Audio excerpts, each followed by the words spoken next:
All right, welcome back in. This is Right Now here on the CBS 8 app. Governor Gavin Newsom presented his updated state budget. It's known as the May Revised. It's something that we covered here on Right Now, or at least our version of Right Now that airs during our 11 o'clock news program. Now, his spending plan for the fiscal year 2026 to 2027 will be his final one as governor. A lot of questions. Will he be leaving a surplus, a balanced budget, or yet again grapple with a deficit? Newsom has presented a very positive fiscal outlook for the state. News 8 State Matters political reporter Jenny Ha has the full breakdown, and we'll have a conversation with her here after the story airs. The big difference between Newsom's initial budget proposal from January and his updated proposal now is that new numbers show there's no budget deficit for the next 2 years. I'm not just trying to get out of Dodge and enjoy 6 months of the next governor saying, well, I left you a balanced budget. This is a balanced budget structurally for the next 18 months after I'm gone.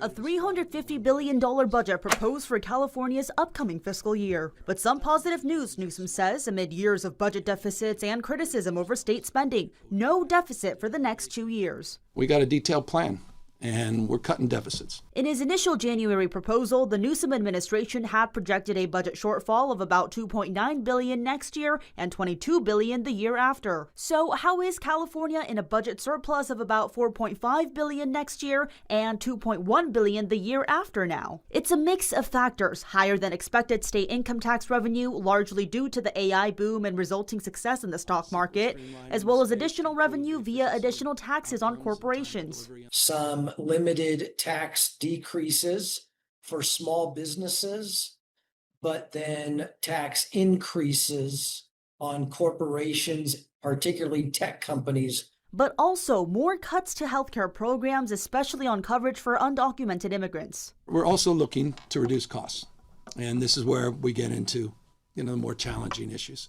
Additional proposals, which Newsom says were forced upon the state due to new eligibility requirements from the federal government, including raising Medi-Cal premiums for undocumented immigrants from the scheduled rise from $0 to $30 to $50 instead. That's called reality. It's called math.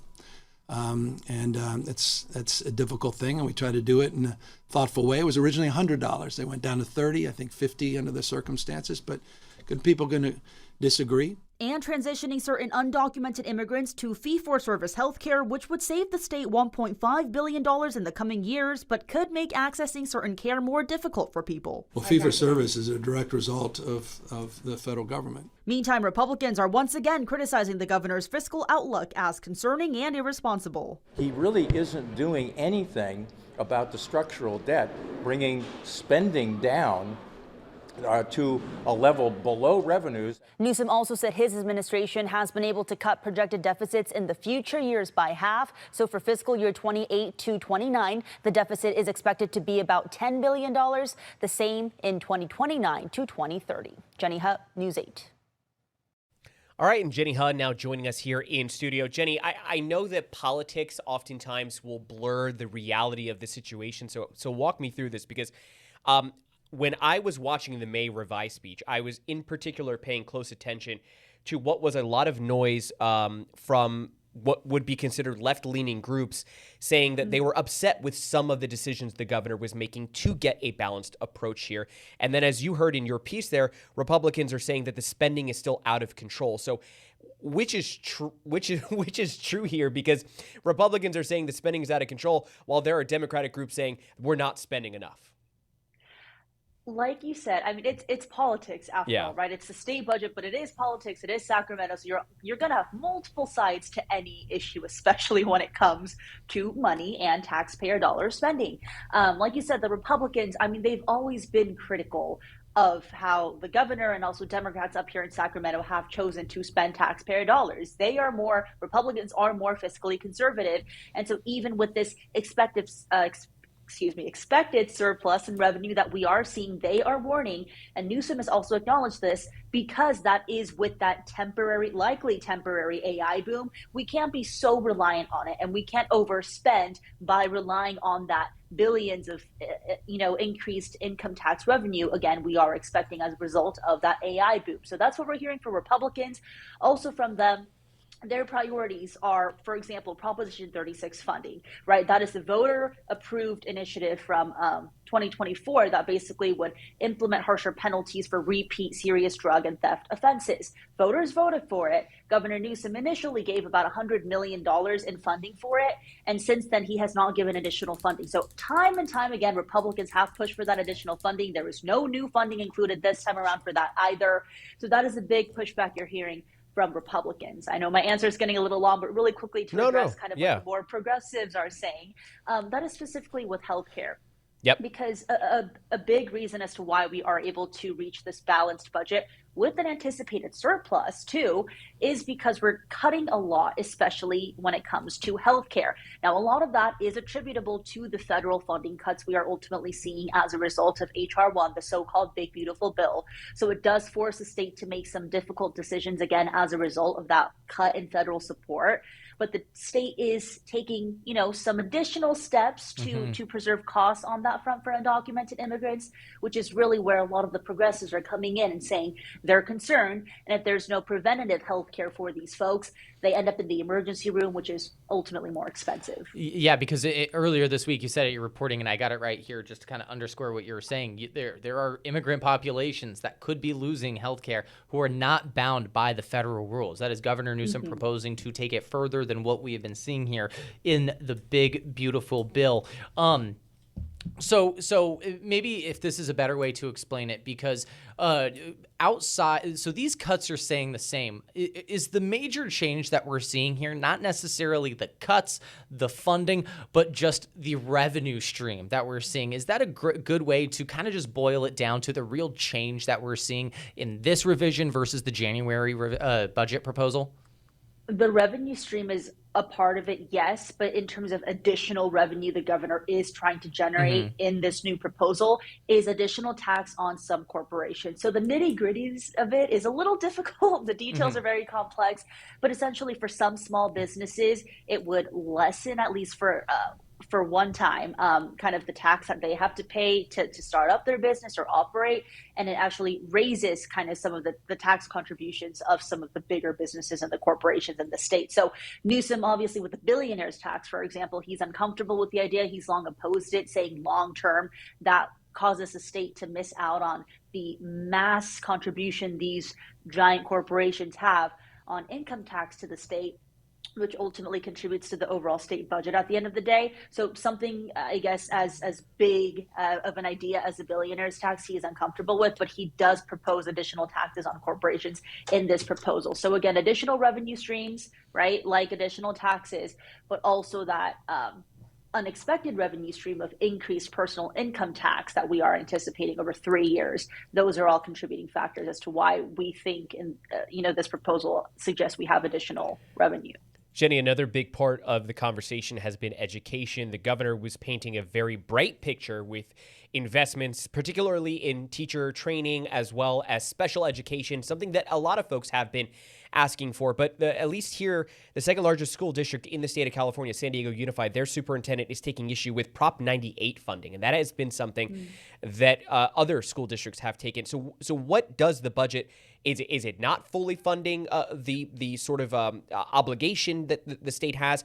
Why are we seeing some school districts point out that they have an issue with how much this budget is putting towards Prop 98? Well, the obligation under Prop 98 is a constitutional obligation for the state for any additional income, or I guess any additional surplus in revenue the state has. A certain amount of that is, again, under Prop 98 required to go to the state's TK through 12 public education program. So that is by law. And that is actually why we saw a significant chunk of state spending and investment actually go in to education, not only in the January budget, but also this May revision as well. And so, I think no matter which group you talk to, whether it is the educators or the healthcare providers, right, the various different spending aspect of the state budget, I think we're seeing a lot of pushback on all fronts. But again, what the governor is remaining firm on is that this is some of the largest state investment into such education programs, i.e. special education and really teacher retention and investment and training. And a lot of that, again, is just by law required under Prop 98 with additional state revenue. Now, one more question here on the budget before we maybe get a little bit into the latest going on in the governor's race. I know that you got a tight schedule here, but also, again, this is going to go to the state legislatures, the state legislature. How realistic is it that this budget, you kind of smiled there, but how realistic is it that this is going to be the budget that is ultimately passed? Are we looking at, what's the mood, I guess? What's the temperature check, especially with Democrats as they hold most of the power with this version of the budget?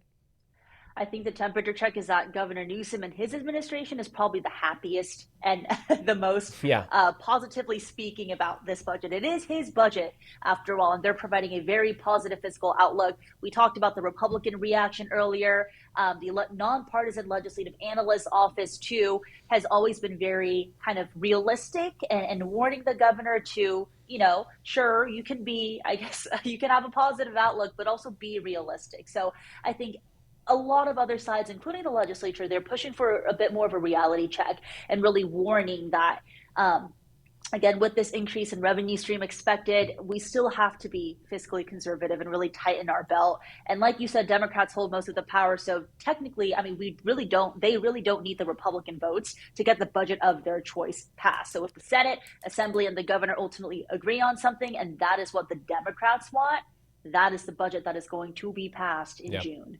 Now, last question here before we let you go. I know many people were shocked to hear that we had yet another gubernatorial debate just last night. Javier Becerra has, again, seemingly been the front runner for Democrats, but at the same time, there has been a number of headlines that have come out that may not be the most favorable to the Democratic frontrunner, namely, of course, obviously, the former campaign official, as well as the former chief of staff for California Governor Gavin Newsom, Dana Williamson, pleading guilty to 3 charges yesterday. We saw that was weaponized against him. But of course, there's also that very odd framing of the KTLA interview that has seemingly gone viral as well, too. We've heard that New York Times piece be brought up time and time again, and Javier Becerra continuing to sort of reference it as a MAGA talking point, despite the fact that it's the New York Times, which is probably President Trump's favorite punching bag amongst all the newspapers.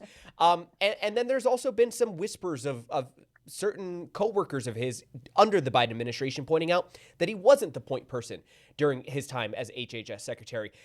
Does Becerra's campaign seemingly, do you think that this is something that we might have a new front runner? Is it too late? How would you sort of digest everything that we've seen sort of go on, where this is a time that normally a front runner is obviously going to get a lot of attacks, but this is something that maybe we weren't talking about because Becerra was running a pretty quiet campaign until Eric Swalwell dropped out? That was a perfect encapsulation of all the attacks Javier Becerra has had to shield. And yesterday on the debate stage as well, right? I mean, for anyone that watched, you saw the moment where Becerra himself said, well, I guess this is what happens when you're leading in the polls, right? You get attacked by your fellow Democratic candidates and also by Republicans on the other side of the aisle. So I think yesterday's debate stage, and again, just all the attacks, I think that was the most times Becerra was attacked on a debate stage. Yeah. I think, again, that really really accurately portrayed the picture of, okay, he is in fact the front runner in the race. And for other candidates, they have to kind of capitalize on that moment and attack Becerra to ensure that they can somehow, detract some of the voters that would go towards Becerra towards them. And they are running out of time to do so. So it's a little bit more of, we're seeing more desperation by some of these candidates. Yeah. Is it going to affect him being the front runner? I mean, I don't think so. I guess there's, anything can happen in politics. 3 weeks is a lifetime in politics. So we'll see. But again, I think at the end of the day, the deep analysis of it is really that the fact that he is getting so much attention, good or bad, and all these continued attacks is simply proof that he is the leading candidate. He is seen as a threat to other candidates and the candidate that, they feel they need to take down for them to have a chance to advance to November. Okay. Well, Jenny, we enjoy these conversations so much. We look forward to them every Friday. Thank you so much for all of your hard work and doing such a great job here covering Sacramento and the entire state of California on a number of different issues. Thank you so much, Jenny. Thank you both.